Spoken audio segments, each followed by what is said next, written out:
In this video, we'll talk about a camper's experience during the day at Camp ASDA by taking a look at the Camp ASDA main camp daily schedule. So everyone wakes up with the bell at 6:45 in the morning, and usually the campers will at that point hear the bell and wake up, and at some point, usually between 6:45 and 7:15, a medical staff person will enter the cabin and the kids will test their blood sugar and possibly take some insulin just prior to breakfast. Breakfast occurs from 7:30 to 8:30, and it's the DC's or diabetes counselor's responsibility to serve the food to the campers and also make sure that the campers are eating the appropriate amount of carbs and that the carbs the campers are eating are recorded, because sometime during breakfast, shortly after the campers are finished eating, a medical staff person, usually the assigned medical staff person to that particular cabin, will somehow gather the kids together or interact with the kids in some way so that the medical staff person knows what the kids ate in terms of carbs, and that medical staff person will actually administer the insulin to the children. Sometimes this happens at the table. Sometimes medical staff folks will take kids one by one outside of the dining area and work with them individually. And as a medical staff person, it's kind of up to you to really decide, where that insulin activity after breakfast, and in fact after all meal times, is going to happen. From 8:30 to 9, the campers go back to their cabins and they clean up the cabin. They also get themselves ready for first activity. And so it's important to remember as a staff member, especially if you're a DC or perhaps a Friendly Pines counselor, that if the campers are doing something that requires some type of special attire, such as horseback riding requires jeans or swimming requires a swimsuit, that those campers are prepared prior to their first activity. There are various types of activities that occur during Camp ASDA. Some of those are canoeing, swimming, there's a challenge course, there's fishing, and a whole bunch of other cool stuff. So it's important to just make sure that the children are dressed and ready to go with their hats and their sunscreen and their water bottles. And that's something that we push at camp pretty much all day, every day. From 10:10 to 10:30, there's a snack. Snack happens at the snack shack. The DC or diabetes counselor will trot their campers over to the snack shack area, and the DC will grab the snack bag for their cabin from the folks at the snack shack and distribute those snacks.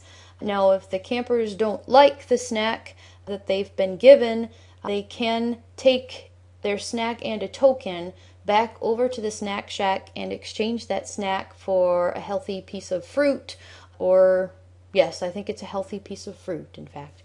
So after snack's over, there's another activity. Oh, I should mention that during snack time, most of the children need to check their blood sugar. The diabetes counselor or DC is responsible for recording that blood sugar, and if possible, if there's a medical staff person or if the assigned medical staff person to that cabin is around and available, it may be necessary to administer an insulin pump bolus or insulin during that time while the kids are having snacks. So, second activity occurs. The children go off and do fun things with their DC and an assigned medical staff person to that second activity, at which point the testing and the insulin and the cleanup starts again at 11:30, just prior to lunch. Lunch is from 12 o'clock to 1 o'clock, and again, just like at breakfast time, the assigned medical staff person to the cabin is going to need to make sure that they know, with the help of the DC, how many carbohydrates each camper ate, and be able to adjust and administer the insulin sometime during lunch accordingly. After lunch, there's going to be kind of a nap time or quiet time called siesta. Some of the kids sleep, some of them read. This just gives them a little bit of time to sort of stay calm after lunch. And then after siesta, there's third activity, and this is another one of those activities that the kids go on with their DC as well as with an assigned medical staff person. Now, the medical staff person assigned to an activity may not be the same medical staff person that's assigned to a particular cabin that's on the activity, but nonetheless the medical staff is there to make sure that the kids are mostly diabetically and otherwise diabetically safe and otherwise healthy. From 3:10 until 3:30 there's another snack, and that snack happens at the snack shack. And again, the DCs will approach the snack shack and get the snacks for their cabin and distribute those snacks. The kids can always take their snack token back to the snack shack if they don't like the snack that was provided and exchange it for a piece of fruit. From 3:30 to 4:30, there's another activity period. From 4:30 till 5:15, guess what? There's more testing and there's more insulin administration and there's more cleanup, and that happens in the cabin. So you've probably noticed at this point that there's a lot of testing and insulin and cleanup that happens prior to meals.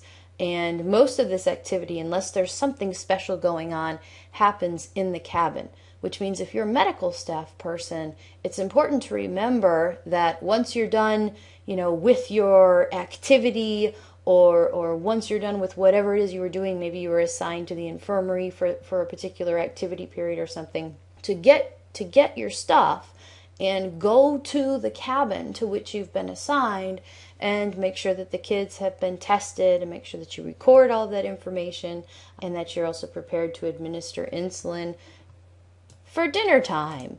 So the kids eat and they also get insulin administered to them after they've eaten. And again, as a medical staff person or medical staff folks can just kind of decide sort of how that insulin administration is going to take place. I want to be realistic about expectations here. The first and second day of camp, this activity, the insulin taking after dinner and the insulin administration after dinner, usually takes a little bit longer. But once you've completed like the first 2 days of camp, it becomes less difficult, and you just kind of start to know the kids. You know how to administer insulin and do the calculations, and things just happen more quickly.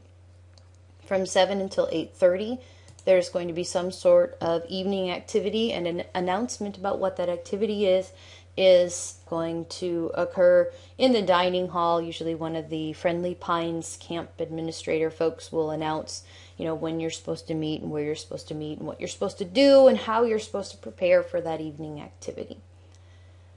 From 8:30 until 8:45, the preteen cabins will go get their snack. And the snack rules for this snack are pretty much the same as they are for any other snack. If a child doesn't like their snack, then they can exchange that snack for a piece of fruit.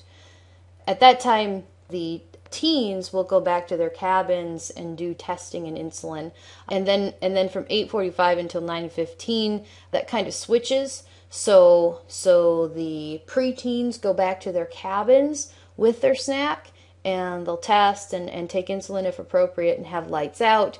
And the teens will go pick up their snack and get their snack, and then they will trot on over to the Kiva, which is a building at camp where the teens get supervised teen time. It's kind of a, place to hang out and listen to music and sort of meet and greet each other. But they're done with that by about 9:30. And so 9:30, the teens will leave their supervised teen time in the Kiva. Then at 10 o'clock, they should have lights out.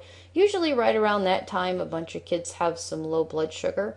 And so from 10 until 11 o'clock, a couple of assigned medical staff people will be strategically placed throughout the camp so that if a child becomes low or has a low blood sugar or otherwise needs medical attention, then there will be people, medical staff, kind of hanging out in the dark at various buildings throughout the camp.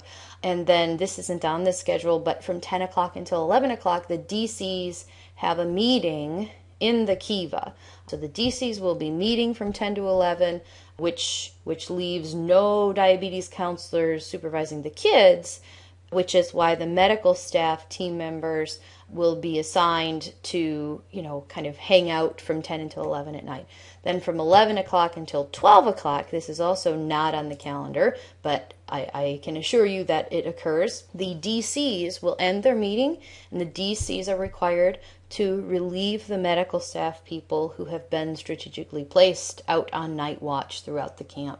So the medical staff should be done with night watch at 11, and the DCs will be on night watch from 11 until 12.